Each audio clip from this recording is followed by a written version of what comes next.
스탈린식 탄압을 주저하지 않는다. 민주화의 불씨가 없는 상태에서 무자비한 탄압력이 가해지니 민주화 운동이 일어날 수 없었다. 1980년대를 비교를 하면은 러시아도 그렇지만 소련도 그렇지만 폴란드나 헝가리, 체코 이쪽에 공산군 지배층은 과거처럼 민주화 운동을 했다고 해가지고 잡아서 뭐 처형하고 하지는 않았어요. 그 정도로 악질적인 공산당은 스탈린 격파 운동이 일어나고 1956년을 계기로 해서 이 공산권 전체에서도 퇴장을 하게 됩니다. 그러니까 타락하는 강도가 매우 약해진 상태였지만은 아시아는 그렇지 않았다. 그런데 천안문 사건이 났을 때 발표를 해서 진압을 했다.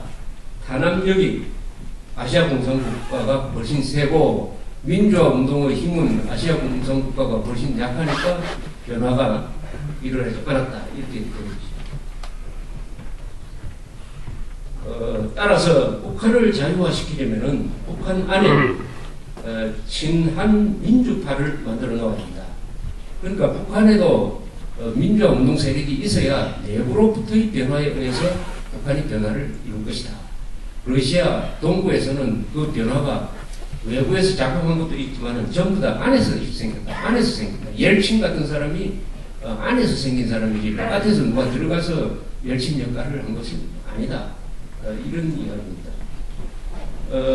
또 이런 변화가 오도록 미국이나 유럽에서는 그 공산권에 여러 가지 작용을 했습니다. 공작을 했습니다. 그러나 아시아에서는 그런 공작이 이루어지지 않았습니다.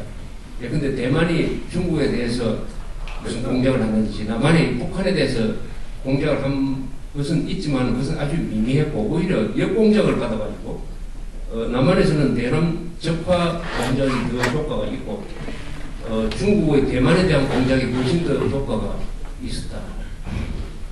이렇게 여러 가지 이제 순서가 여러 가지 요소가 이렇게 종합적으로 되는 바람에 지난 20년 동안에 동부에서의 공산권 붕괴 같은 게 여기서는 일어나지 않았다. 더구나 김정일은 개혁 개방을 하면은 동부식으로 무너진다 하는 것을 확실하게 알게 되었기 때문에 안으로 더 문을 걸었다. 그렇게 하더라도 남한 정부가 제대로 북한 붕괴 공작을 추진했더라면 결과는 달라졌을 텐데 마침 이 시기에 김영삼 정부, 김대중 정부, 노무현 정부 15년 동안 북한에 대한 정책이 소위 공존 정책으로 갔다. 북한을 변화시키려는 정책을 별도로 쓰지 않았다. 이런 결과가 오늘 상당히 답답한 유럽 사람들이 보기에는 오늘은 축제지만은 우리가 보기에는 20년이 지나도 아직도 이 통일을 하지 못하고 있다 하는 우리로서는 상당히 부끄러운 날이 되었습니다. 마침 오늘 배달된 이 포린 어페어즈라는 미국의 가장 권위 있는 정책 잡지가 있습니다. 겨울간으로 나오는 잡지인데 거기 보니까 아주 재밌는 논문이 하나 실려 있어서 또 이 북한 정세와 연관에 대해서 소개를 해야 되는데 이 필자는 우리나라 신문에 자주 이 글을 쓰는 이 국민대학 교수인데 안드레이 랑코프 교수라는 사람이 있습니다. 안드레이 랑코프라고 러시아 사람입니다. 한국말을 잘하는 사람입니다. 이 사람이 이 포린 어페어즈에 썼는데 제목이 북한을 바꾸기 Changing North Korea 이렇게 되어 있습니다. 이 사람은 뭐라고 주장을 하고 있느냐면 북핵 문제는 외부의 압력으로서는 해결할 수 없다. 각성된 북한 사람들이 정권의 변화를 강제할 때만 해결된다. 미국은 북한 사람들이 남한 등 외부 세계에 대하여 진실에 눈을 뜨도록 하여 이런 변화를 실현시킬 수 있을 것이다. 이렇게 주장을 하고 있습니다. 이 랑코프 씨는 자기가 러시아 사람이었기 때문에 러시아가 무너지는 과정을 체험한 사람이에요. 그 체험을 가지고 많은 글을 쓰니까 상당히 이 사람이 설득력이 있습니다. 그러니까 북한 쪽 입장에서 북한을 보는 그런 시각이죠. 이 사람은 지금 북한에 대한 압박 정책 또 성공할 수 없을 뿐만 아니라 북한에 대한 대화 정책도 성공할 수 없다라고 얘기하고 있어요. 지금 북한을 다루는 방식이 두 가지인데, 하나는 크리스토 필 같은 사람의 정책이죠. 북한과는 무조건 대화를 해야 된다.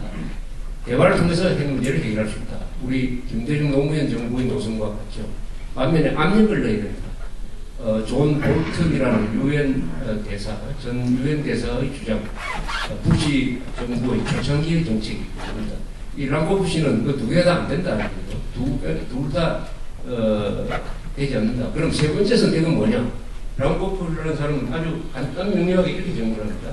북한이라는 체제가 거짓말 공화국이다. 거짓말과 선동을 딛고 서 있는 공화국이기 때문에 진실이 들어가야 된다. 정보가 들어가야 된다. 외부 세계의 사정이 북한 주민들한테 알려져서 북한 사람들이 변해야 북한 체제가 무너진다. 이렇게 아주 간단 명료하게 이야기를 하고 있습니다. 거짓 공화국이니까 진실로 무너뜨려야 된다.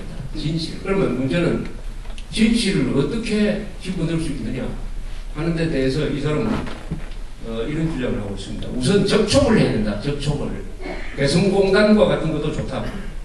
4만 명이 매일 출근해가지고 남한 사람들하고 접촉하는 과정에서 뭔가 깨닫게 될 것이다. 북한 사람들을 외부로 초청하는 거 좋다. 그리고 이 공연단이 북한으로 가는 거 좋다. 그리고 비디오를 북한으로 몰래 보내주는 거 좋다. 풍선 보내는 거 좋다. 어쨌든 북한과 접촉을 해야 된다. 그것이 불법적인 접촉이든지 아니면 합법적인 접촉이든지 어쨌든 접촉만 하면은 북한 쪽에서 변화가 일어날 것이다. 그 다음에 탈북자들을 잘 이용을 해야 된다. 탈북자들을 교육을 해야 된다. 이 탈북자들이 미래의 북한을 이끌 주도 세력이 되도록 만들어야 된다. 이렇게 주장하고 있습니다. 이렇게. 저는 이 사람 주장이 꽤 설득력이 있다고 생각합니다.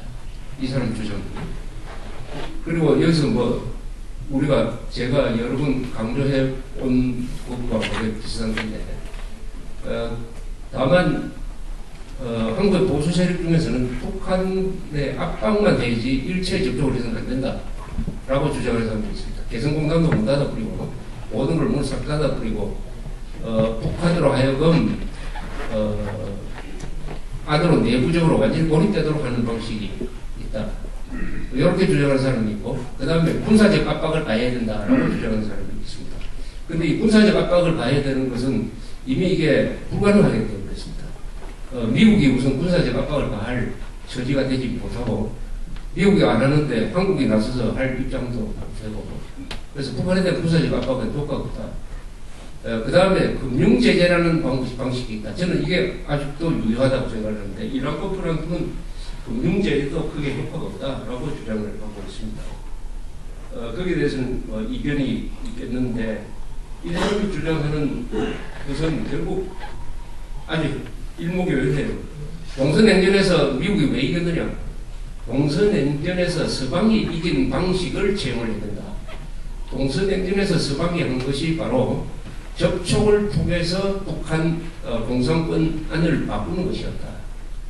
즉 공산권에 있는 사람들이 인권을 알고 탄압을 받지 않도록 헬싱키 조약 같은 걸 통해서 소련 정부에 압박을 가해가지고 민주화 운동이 일어나도록 또 과거처럼 압박을 하지 못하게 손발을 묶고, 그 다음에 이 VOA라는 방송을 통해서 계속 동북 공산권의 진실을 알리고, 나중에는 금융거래를 해가지고 공산권이 서방세계로부터 차관을 계속 빌려가도록 만들고, 요렇게 한 결과로 무너졌다. 이 방식을 채용해야 된다. 이런 얘기입니다. 접촉을 하고, 정보를 주입을 하고, 탈북자를 지원하는 것이다. 이것을 조용하고 끈질기게 아주 하급 수준에서 해야 한다. 너무 위에서 요란스럽게 해서는 안 된다. 그래서 랑코프는 마지막 문장이 이렇습니다. 북한이 냉전시대의 마지막 초소라고 불리는데, 그렇다면 왜 냉전을 승리로 이끈 정책을 쓰지 않을 이유가 있는가? 냉전을 승리로 이끈 정책이 바로 접촉한 다음에 자유, 인권, 돈 이런 것을 공산권 세계로 집어넣어가지고 공산권 안에서, 즉 북한 안에서 변화가 일어나는 겁니다. 북한 사람들이 변화도록 해야 된다. 이런 이야기입니다. 그럼 현재 북한에서 그런 변화가 일어나고 있느냐? 사실 그런 변화가 북한 안에서 일어나고 있습니다. 우선 시장이 생겼습니다. 북한 사람들이 돈 벌기를 하고 있어요. 돈을 버는데 혈안이 되다시피 했습니다. 거기에 생명을 구하고 있습니다. 즉 시장 경제라는 이 자본주의적 바람이 북한 사회의 밑에서부터 큰 변화를 일으키고 있습니다.